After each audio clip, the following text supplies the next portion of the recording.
BSP के प्रवक्ता और नेशनल जनरल सेक्रेटरी हैं। अरुण जी, आपने देखा होगा कि इन दिनों दलितों के हितैषी होने की होड़ है, चाहे मनीष शुक्ला जी हों और मनोज काका जी, इन दोनों का एग्रेशन भी आपने देखा।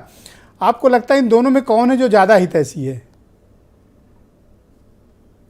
देखिए, अगर देखा जाए तो दलितों को और अति पिछड़ों को आगे बढ़ाने का प्रयास अगर किया जा रहा है तो सच में अगर देखेंगे तो बीजेपी कुछ हद तक काम कर रही है, चाहे वो राष्ट्रपति बनाने का हो और चाहे बहुत सारे राज्यपाल बनाने का हो, दलितों को टिकट देने का हो, एमएलसी बनाने का, जो उनके दल में काम कर रहे हैं उनको आगे बढ़ाने का प्रयास कर रहे हैं। यही तो बाबा साहब भी चाहते थे कि जब तक राजनीतिक प्रतिनिधित्व सदन तक नहीं पहुंचेगा वो अपनी लड़ाई नहीं लड़ पाएगा।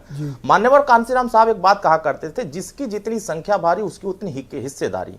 और मैं यही बात सभी दलों को याद दिला रहा हूं। अभी तो कुछ लोग ये कह रहे थे कि हम 70% हिस्सेदारी की बात कर रहे हैं, 70% आरक्षण की बात कर रहे हैं। मैंने एक दिन सिर्फ यही बात कहा था कि पिछड़ों का आरक्षण 27% से बढ़ाकर के 52% किया जाए। तो एटावा में समाजवादी पार्टी के मुखिया ने कहा था कि ये कभी हो नहीं सकता है, क्योंकि हम इसकी लड़ाई नहीं लड़ते हैं, हम तो लड़ाई दूसरी लड़ते हैं। अब इस बात को घुमा करके हमको यह कह दिया गया, हमने ये बयान दिया था और पिछड़े घुमा करके बीजेपी का एजेंट बता दिया गया। तो सवाल इस बात का है कि हम तो अगर ये पॉलिटिकल शिफ्ट समाजवादी पार्टी और बीजेपी के बीच है, दलित हितैषियों के हित के, आप फिर किधर खड़े होंगे बीजेपी के साथ? आप 2019 का ही एक सिनेरियो देखिए। 2019 में हम सब लोग चैनल पर बैठे थे, बड़ी जिम्मेदारी से हम लोग ये कह रहे थे कि सपा बसपा गठबंधन बहुत कामयाब गठबंधन होगा, और यही बात हम जमीन पर देख रहे थे। हम कह रहे थे कि ये कभी कामयाब नहीं हो पाएगा, क्योंकि इनके अंदर जितनी दुश्मनी भर दी गई है, जितना नफरत भर दिया गया है, जितना गुंडागर्दी इनके साथ हो गया है, वो इनके साथ नहीं जा सकते। बहन जी ने मन साझा किया था और पश्चिम से लेकर पूरब तक, याद होगा आपको, चंद्रशेखर आजाद रावण जी के साथ माननीय ओम प्रकाश राजभर ने कहा कि 5 सीट दे दीजिए 2022 में, तो कह रहे थे कि इनके पास क्या जनाधार है, हम उनको क्यों वोट दें। तो दलित प्रेम, जब दलित को आगे बढ़ाने के लिए राजनीति में भागीदारी देने की बात आती है, आपकी कुछ बातचीत बीजेपी के साथ बढ़ी।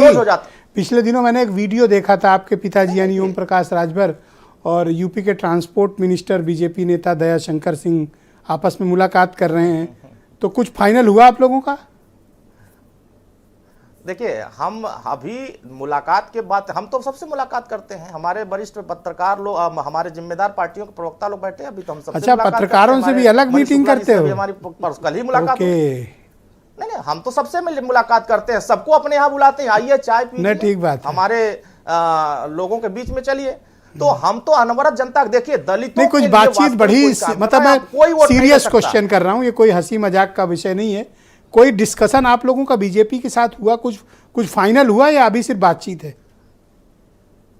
देखिए, ये सारी बातें चैनल पर बैठ करके नहीं बताई जा सकती है कि क्या किससे क्या चल रहा है। ठीक बात, चैनल पर सिर्फ वही बताई जा सकती है कि सुहेल देव भारतीय समाज पार्टी और आपकी ये बात सुनकर समाजवादी पार्टी को भी अतीत याद आ रहा है, पीछे जो इनके साथ कांड हुआ।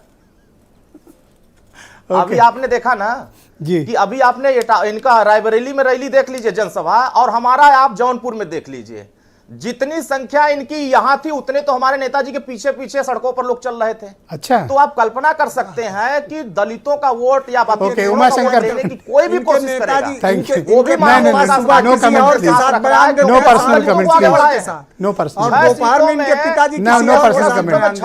उमाशंकर जी, बता दें समाजवादी पार्टी, उमाशंकर जी देखिए, ये लोग तो सब मिलकर बांटे दे रहे हैं।